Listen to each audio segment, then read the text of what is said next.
firm and brutally frank on issues, Governor Nasir El-Rufai of Kaduna State has been in the news recently.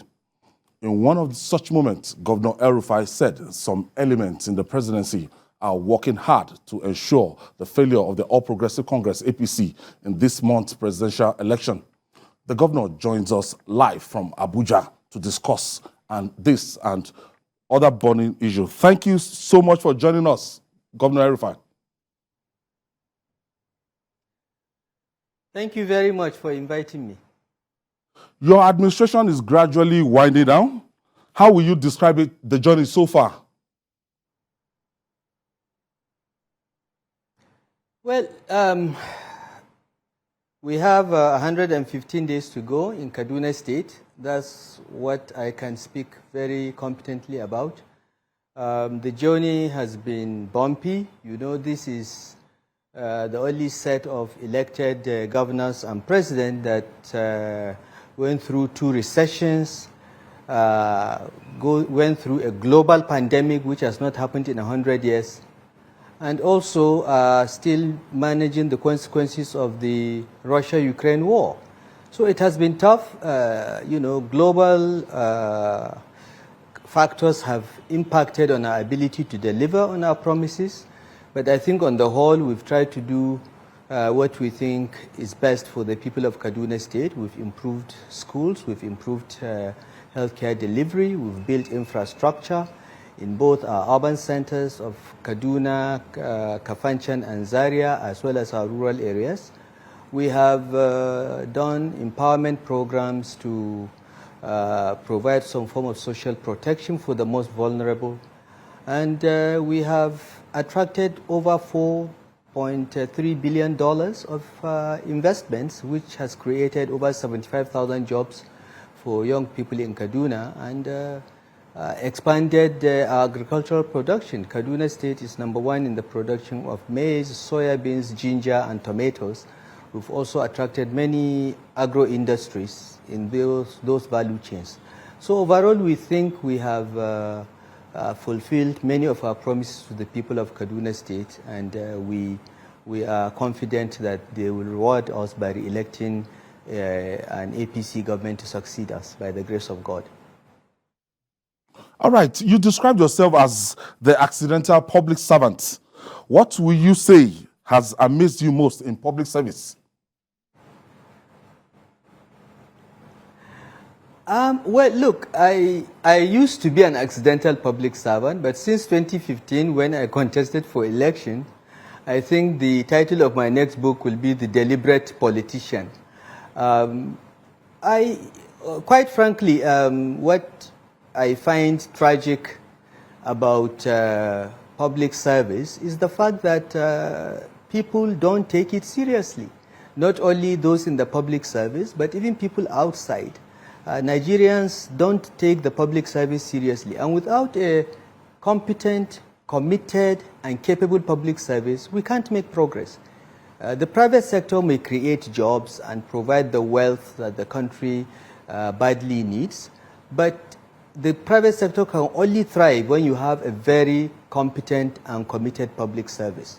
And to me, that is what is both amusing and tragic. Amusing because the best and brightest people tend to go into the well-paying industries like telecommunications, oil and gas, banking, and so on, and allow the third-class honors graduates to be in the public service. Yet, in every country that we have studied that has developed, their best and brightest go into public service.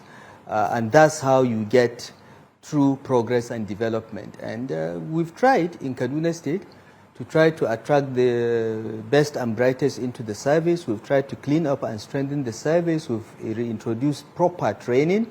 We have introduced sanctions for corruption and bad behavior. But I just wished that every state is doing the same and the federal government is doing the same, because we really need a very good public service to make progress. So yes, I'm no longer an accidental public servant. I'm actually a deliberate politician now. You You know, objective people would agree that you are leaving behind a better Kaduna State in the area of infrastructure and social services. But the opposition has often accused you of pushing the state into severe foreign debts capable of inflicting pain on future governments. How would you react to this? Well, I would say that the opposition is being hypocritical because when we came into office in 2015, Kaduna had a foreign debt portfolio of over $300 million. We are the second most indebted state in terms of foreign debt after Lagos. Fast forward 7 years later, today Kaduna State has a foreign debt of about $700 million. We are still the second most indebted state. So we have not moved in our position.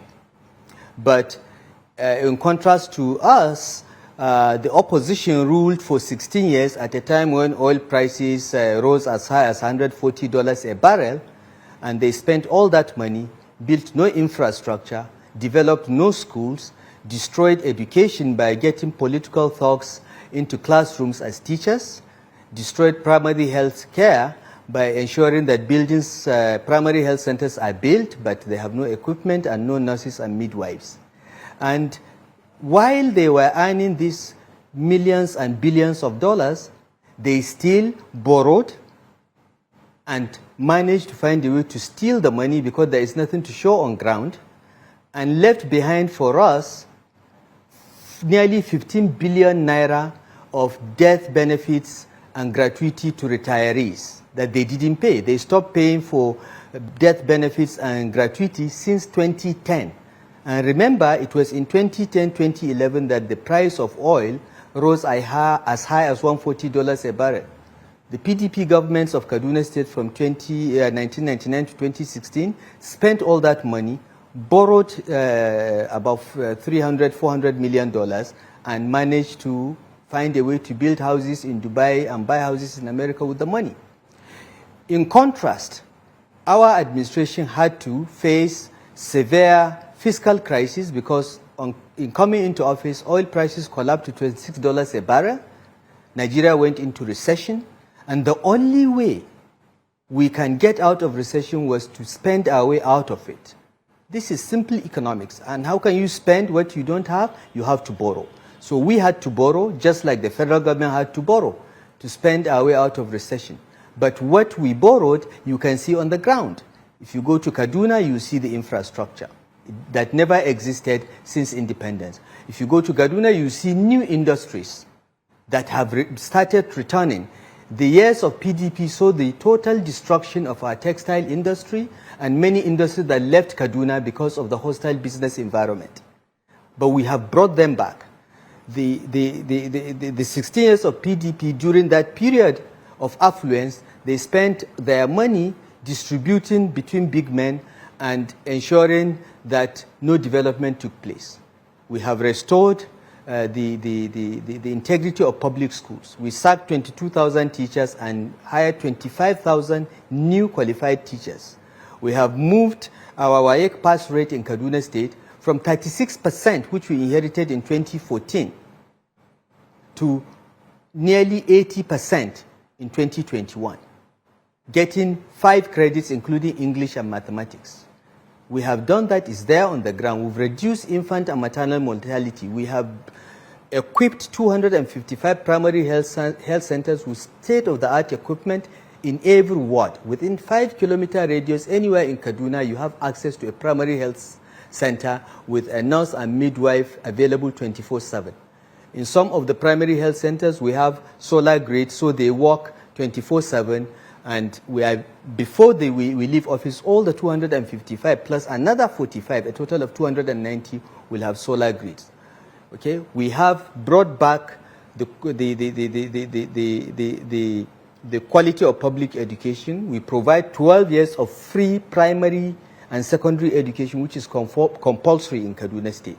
They have not done that with all the money that they got and wasted. But we have something to show for it. Yes, we have borrowed, but the investments that we've attracted with our superior infrastructure, the tax revenues that will come going forward will more than cover for what we have borrowed. The opposition cannot say that of their 16 years of waste, greed, and corruption.